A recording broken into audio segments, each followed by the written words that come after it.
이렇게 회복해서 돌아왔습니다. 얼마나 감사한지 모르겠습니다. 더 강건하시길 바랍니다.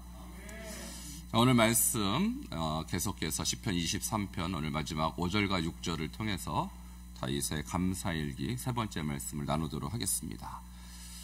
여러분, 시편 23편은 주기도문, 사도신경 23편 이렇게 돼요. 자, 무슨 말씀이 이해되세요? 자, 예수 믿는데 주기도문 모르면 되겠습니까? 자, 반드시 주기도문 알아야 되고, 그 다음이 사도신경 반드시 알아야 되고요. 그 다음이 23편이에요. 교회 다니는데 시편 23편을 못 외운다. 그거는, 교회 열심히 안 다녔구나. 그 뜻입니다. 자, 그런 의미에서 한번 우리 복습하겠습니다. 우리 1절부터 4절까지 복습하겠습니다. 시작. 여호와는 나의 목자시니 내게 부족함이 없으리로다. 그가 나를 푸른 풀밭에 누이시며 쉴만한 물가로 인도하시는 도다. 내 영혼을 소생시키시며 자기 이름을 위하여 의의 길로 인도하시는 도다. 내가 사망의 음침한 골짜기로 다닐지라도 해를 두려워하지 않을 것은 주께서 나와 함께 하심이라. 주의 지팡이와 막대기가 나를 안위하시나이다. 아멘. 자, 마스크 써갖고 잘 모르겠어요. 누가 했는지. 다 하신 거죠? 아멘. 시편 23편은 여러분 꼭 암송하셔야 돼요. 자, 다윗이 이 감사의 글을 저는 제목을 감사일기로 썼지만 물론 일기로 썼을지 그냥 어느 날 감동이 돼서 썼을지 정확하게 모르지만 상황이 그다지 좋지 않은 상황에서 이 감사를 쓴 거예요. 그의 인생의 가장 골짜기 깊은 어둠에서 하나님께 감사했더니 하나님께서 그 인생을 열어주셨습니다. 감사하면 감사한 그 내용대로 하나님이 길을 열어주십니다. 우리 23편을 암송해야 되는 이유가 나도 다윗 같은 어려움이 올 수 있겠죠. 그런 곤란이 올 수 있겠죠. 그러나 다윗처럼 감사하시기 바랍니다. 하나님께서 반드시 상황을 역전시켜 주실 줄 믿습니다. 1절에는요. 여호와는 나의 목자시니 내게 무엇이 없다고요? 부족함이 없음에 대해서 감사했어요. 그렇죠. 우리가 돌아보면 풍족하지는 않았어도 부족하지도 않습니다. 1년을 돌이켜보니까 여러분 하루 3끼 드셨고 또 이 자리에 나올 수 있을 만큼 하나님께서 부족하지 아니하리만큼 건강 주심을 감사하시기 바랍니다. 이게 1절의 감사고요. 2절은 그가 나를 푸른 풀밭, 쉴만한 물가로 인도해 주셨다라는 거예요. 제가 상황 설명을 드렸지만 지금 다윗은 사실 광야길로 도망가는 상황이니까 푸른 풀밭은커녕 풀 한 포기도 안 보여요. 쉴만한 물가는커녕 물 한 모금도 없는 땅으로 그는 지금 도망가고 있습니다. 그런데 그렇게 고백한 것은 그의 영혼의 고백이고 그의 마음에 이루어진 하나님의 천국을 그렇게 고백한 것입니다. 그리고 그것은 앞으로 이루어질 하나님의 은혜와 역사를 기대하는 마음으로 미리 선포한 거예요. 미리 선포했더니 그대로 된 것입니다. 여러분도 지금 상황에 대해서 하나님께 원망이 나올 수도 있고 불평이 나올 수도 있지만 그거 내려놓으시고 주님은 여전히 나를 푸른 풀밭 쉴만한 물가로 인도하십니다라고 선포하시기를 축원합니다. 자, 그러면 그대로 되는 것입니다. 그리고 3절은요. 내 영혼을 소생시키시고 내 영혼을 소생시키심에 대한 감사인데 여러분 지난주에 제가 보여드리려고 했던 영상을 오늘 준비했습니다. 자, 양이 얼마나 미련한 짐승인지 엉덩이가 무겁고 다리가 짧아서 저렇게 뒤집히면 혼자 못 일어나요. 그러면 혼자 못 일어났다가 짐승이 와서 잡아먹으면 끝나는 거죠. 이게 바로 내 영혼을 소생시키시고를 상징하는 표현인데 저 상황에서 자 한번 보시기 바랍니다. 저 때 목자가 도와주자면 정말 어떻게 될까 한번 보시기 바랍니다. 양이 지금 혼자 자빠진 거예요? 못 일어나요. 여기에 묶인 게 아니에요, 지금. 다 풀려져 있습니다. 못 일어나요, 저렇게. 자, 그런데 목자가 옆에서 일으켜주면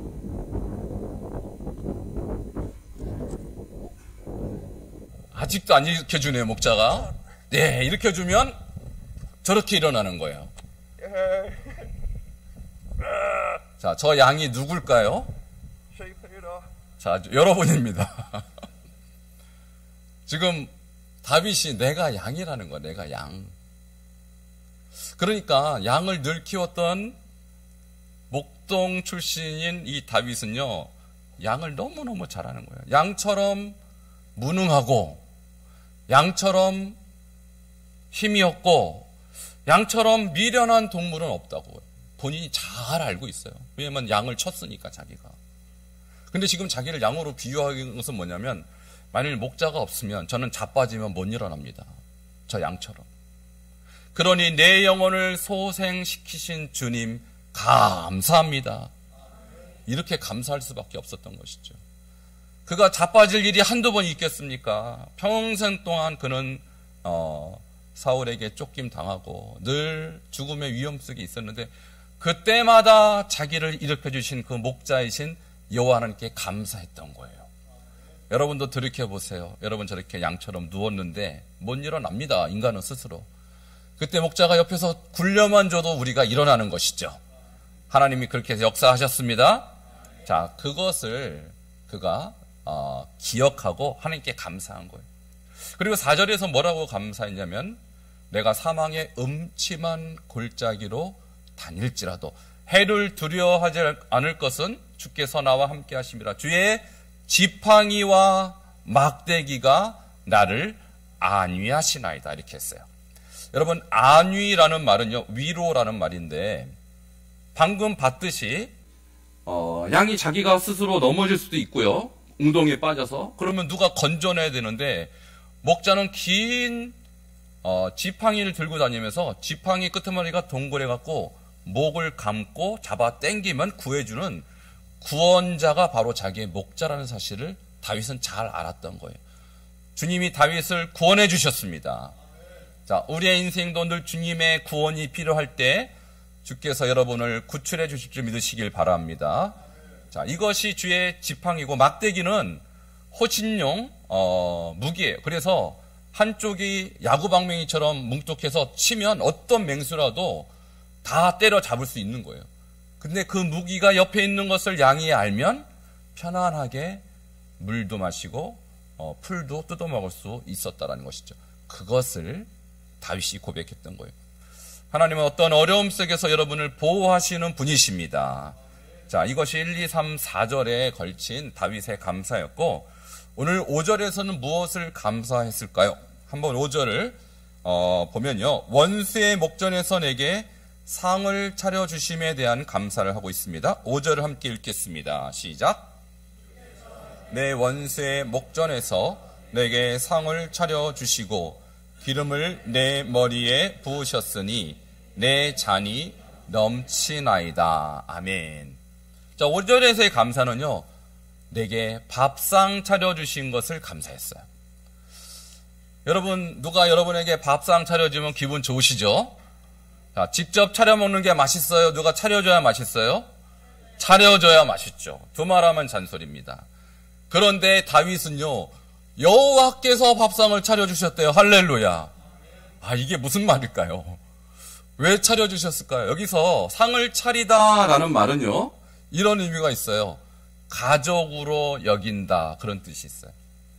여러분, 밥을 먹을 때 모르는 사람하고 밥을 먹습니까? 아니면 잘 아는 사람, 친구, 가족, 내 이웃과 가까운 사람하고 밥을 먹습니까? 당연히 내 가족하고 친척하고 이웃하고 내가 아는 사람하고 밥을 먹는 거예요. 그러니까 모르는 사람에게 밥상을 차려줄 이유가 없겠죠.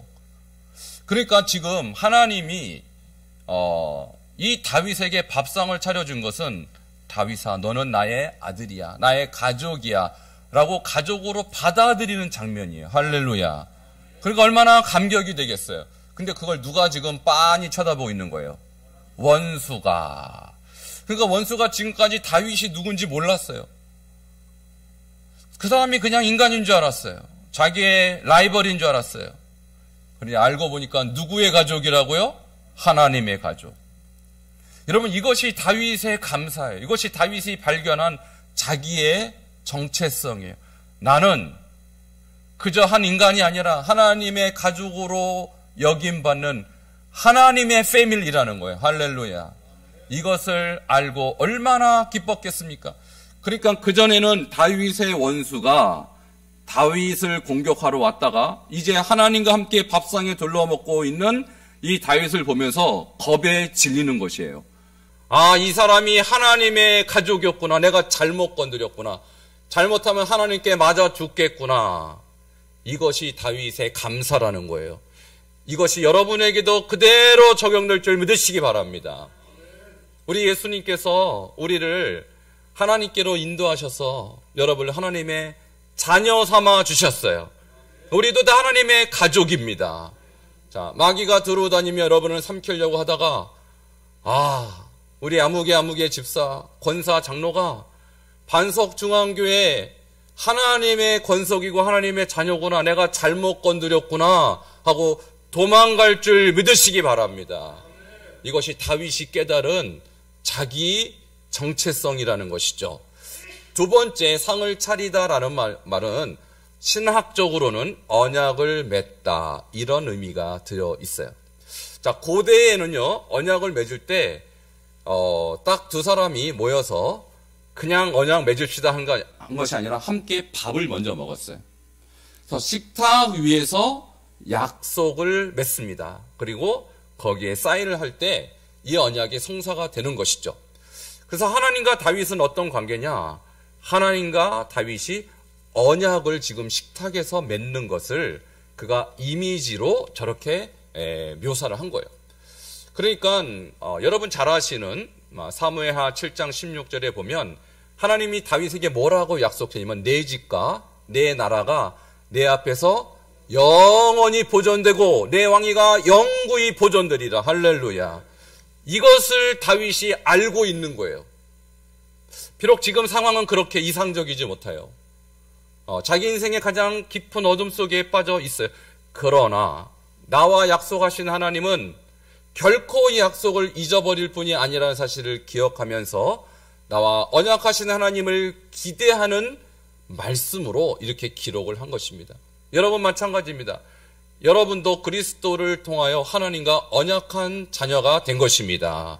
자, 그렇다면 여러분도 하나님의 밥상에 함께 주인공으로 앞으로 영원히 살게 될 줄 믿으시기 바랍니다. 자, 이것이 계시록 3장 20절에 또 한 번 나타나요. 하나님의 밥상으로의 초대, 다시 말하면 언약 백성으로의 초대, 하나님의 가족으로의 초대를 계시록 3장 20절에 우리에게 말씀하고 있습니다. 함께 읽겠습니다. 시작.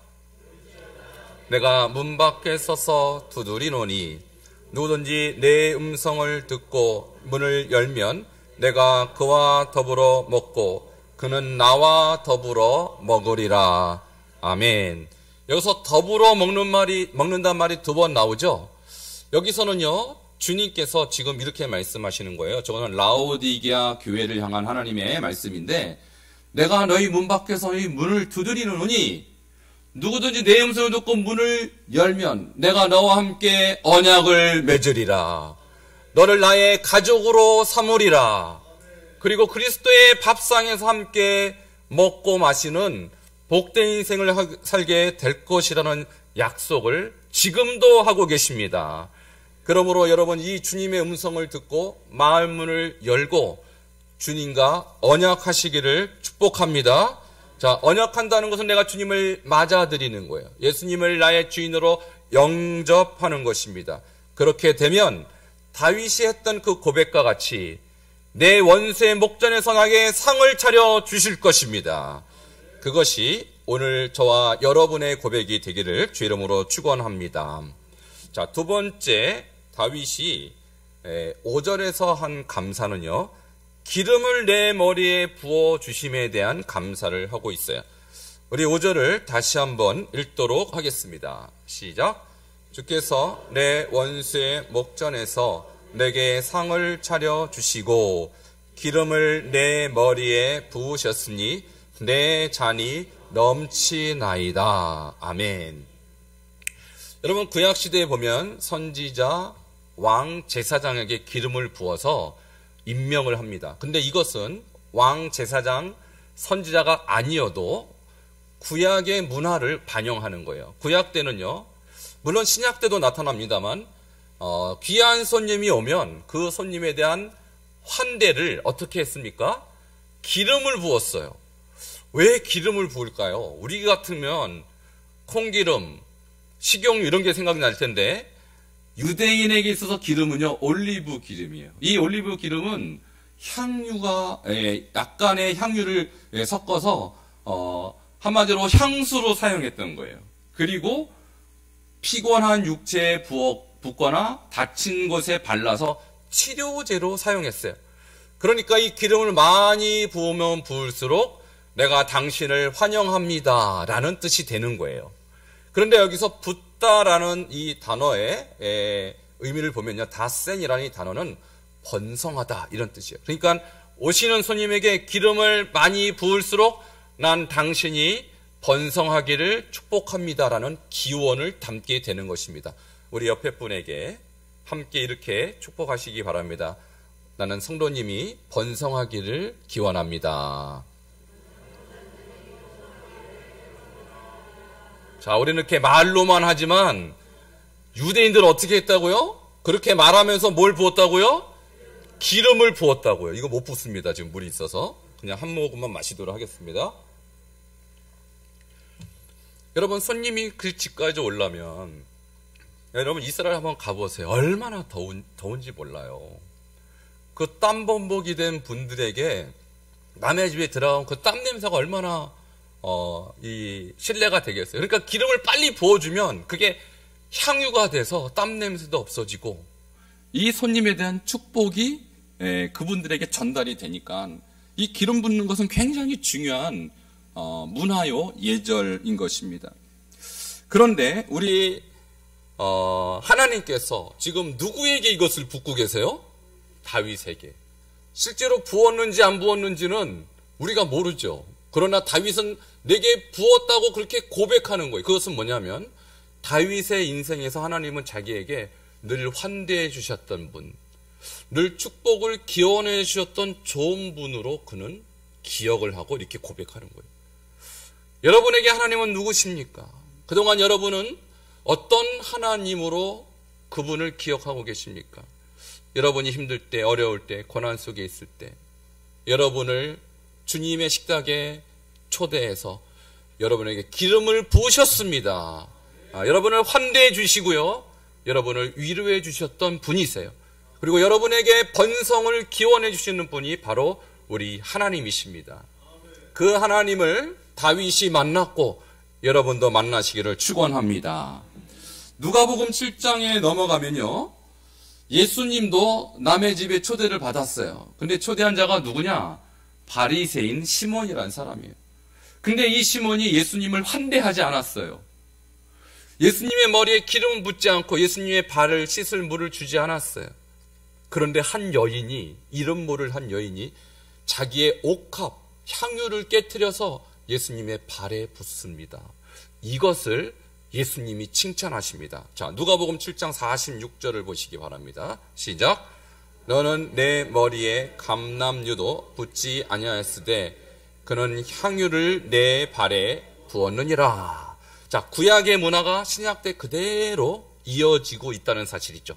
예수님 때도 손님이 오면 기름을 부었다는 뜻이에요. 향유를. 근데요, 예수님을 초대했던 이 사람은 예수님을 사실은 환영하고 존경하지 않았다라는. 왜? 기름을 붓지 않았으니까. 오해 예수님을 책 잡으려고 그를 올무에 빠뜨리려고 예수님을 초대한 것입니다. 우리가 그래서 예수님을 만나는 사람이 있는가 하면 이렇게 예수님을 눈앞에 보고도 예수님을 영적으로 만나지 못하는 사람이 있어요. 그러므로 여러분께서 예수님을 만나기 원하시면 예수님께 여러분의 향유를 드리시길 바랍니다. 자, 그때 예수님도 여러분에게 최고의 대우를 해주시는 거예요. 다윗이 그랬어요. 늘 주님을 찬양했고 늘 주님 앞에 간절한 마음으로 나아갔던 다윗에게 하나님은 실망시키지 않으시고 그를 최고의 손님, 최고의 기름으로 그에게 갚아주셨던 것입니다. 자, 오늘 세 번째 다윗이 무엇을 감사했는지 6절 말씀, 마지막 절에 있는 말씀을 볼 텐데요. 먼저는 선하심과 인자하심에 대하여 감사하고 있습니다. 우리 함께 6절을 보겠습니다. 시작. 내 평생에 선하심과 인자하심이 반드시 나를 따르리니 내가 여호와의 집에 영원히 살리로다. 아멘. 다윗이 오늘 세 번째 감사하는 부분은요, 선하심과 인자하심에 대한 감사를 하고 있어요. 하나님이 선하시다 할 때는 도덕적으로 선하시고 착하고 그런 얘기가 아니라 여기에서 히브리어로 토부라고 하는데 함께 따라 하시겠습니다. 토부. 여러분 이 단어를 꼭 기억하세요. 이 토부는 창세기 1장에 6번 나와요. 하나님이 지으신 것을 보시고 보신 다음에 보시기에 좋았더라. 그 좋았더라가 토부예요. 그리고 인간을 지으시고 난 다음에 보시기에 심히 좋았더라. 인간에 대해서는 더 감탄을 하고 계셔요. 그러면 이 토부란 무엇인가 하면요, 하나님이 행하시는 일의 완전함, 아름다움을 토부라고 합니다. 여러분, 우리 하나님이 행하시는 모든 것이 완전합니다. 그리고 하시는 모든 일이 아름답습니다. 그 하시는 일이 비록 내 눈에는 이상하게 보일지 몰라요. 하나님 지금 왜 나를 이렇게 고통스럽게 하세요? 하나님 나를 이 골짜기에 지금 빠뜨려 놓으셨어요? 우리가 생각할 땐 좀 이해가 안 될 수도 있어요. 그럼에도 불구하고 하나님은 토부의 하나님이십니다. 하나님에게는 다 계획이 있는 거예요. 내 마음에 들지 않아도 그분이 행하시는 일은 완벽합니다. 그래서 지금은 내가 힘들어도 하나님은 늘 나에게 토부의 하나님이셨구나. 이것을 기억한 다윗은 지금 현실은 광야지만 이 광야조차도 토부라고 선포하고 있는 것입니다. 하나님이 여러분 인생에도 토부로 함께 하시기를 축원합니다. 인자하심에 대한 말씀을 드리자면 여기서 인자하심은요, 히브리어로 헤세드라고 해요. 여러분 이 두 단어는 굉장히 중요한 단어예요. 구약의 맥을 이끌어 나가는 중요한 단어예요. 꼭 기억하세요. 함께 따라 하시겠습니다. 헤세드. 헤세드는 인자하심이라고 번역이 됐지만 그 의미는 이런 거예요. 언약을 한번 맺고는 끝까지 지키시는 그 사랑, 이것이 헤세드예요. 여러분 우리가 약속을 지키면 서로 인정해주고 서로 훌륭하다고 하지만 약속을 깨면 나쁜 사람, 상대 못할 사람, 이렇게 우리는 치부하죠. 여러분 하나님과 인간 사이도 약속을 맺잖아요.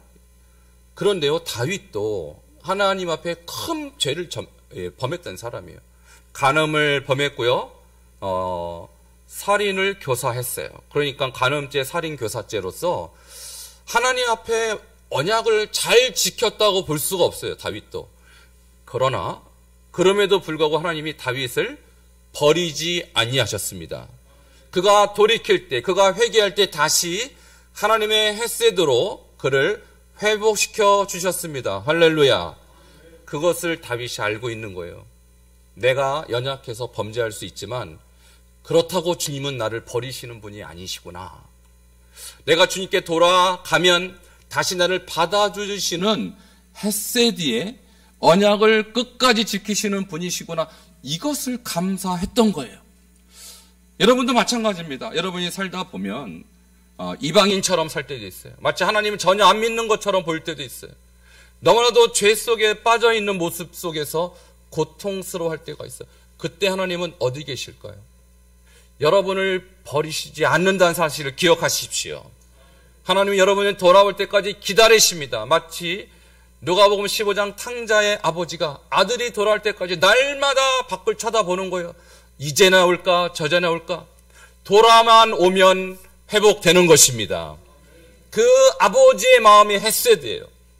내 자식, 내 아들, 돌아만 오면 다시 예전처럼 그를 영광스럽게 하리라. 이 마음을 가지신 하나님을 그는 알고 있었습니다. 여러분도 마찬가지입니다. 지금 현재의 상황이 여러분 스스로 생각할 때 별로 마음에 들지 않고 힘들고 마치 하나님이 나를 버린 것 같이 여기는 그런 순간이 있을지라도 오해하지 마십시오. 하나님은 헤세드의 하나님, 영원히 언약을 지키실 사랑의 하나님이십니다.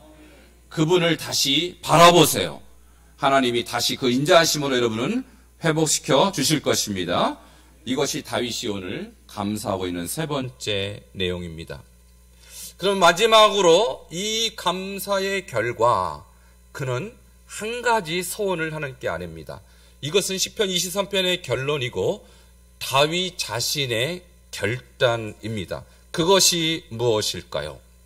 다시 한번 시편 23편 6절 마지막 절을 함께 읽겠습니다. 시작.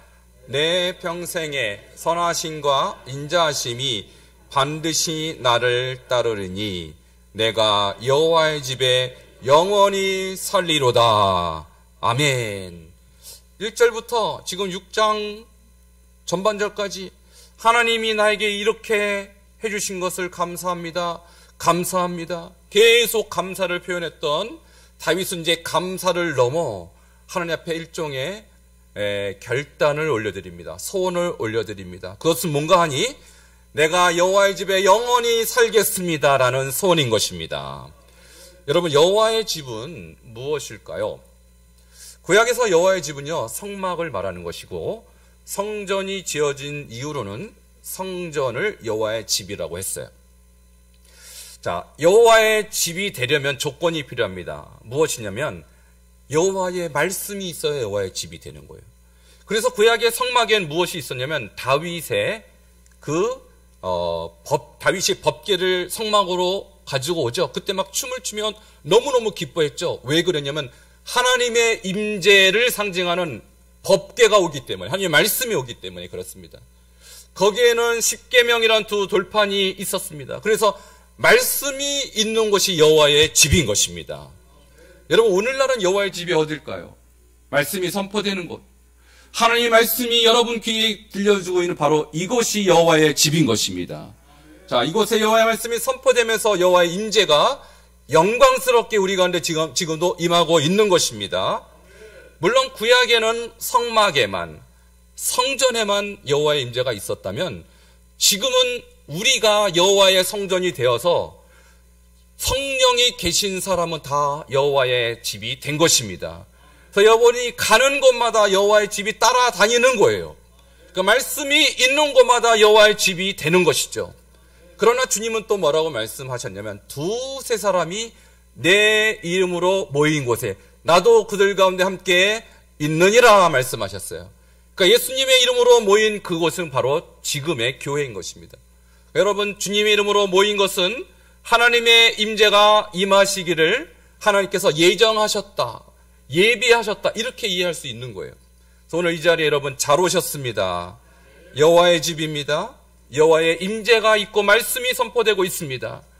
이제 다윗이 이것을 깨닫고 내가 그래, 지금은 광야로, 지금은 어찌면 다시 내가 예루살렘으로 돌아가지 못할 수도 있지만 주님께서 다시 나를 회복시켜 주신다면, 다시 여호와의 집에 내가 들어갈 수만 있다면 그 집에서 영원히 살아야지 라는 마음의 소원이 있었던 거예요. 왜냐하면 여호와와 함께 있는 것, 하나님의 말씀과 함께 있는 것이 얼마나 기쁘고 행복한 일인지 그는 지금 광야에서 깨달았다는 거예요. 그러므로 여러분, 나머지 삶을 어떻게 사셔야 할까요? 여호와의 집에 영원히 거하는 예배자가 되시길 바랍니다.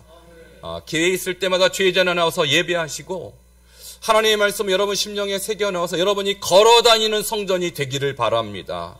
자, 그래야 할 때 시편 23편의 축복이 여러분에게 그대로 임할 줄 믿으시기를 축원합니다. 함께 기도하시겠습니다.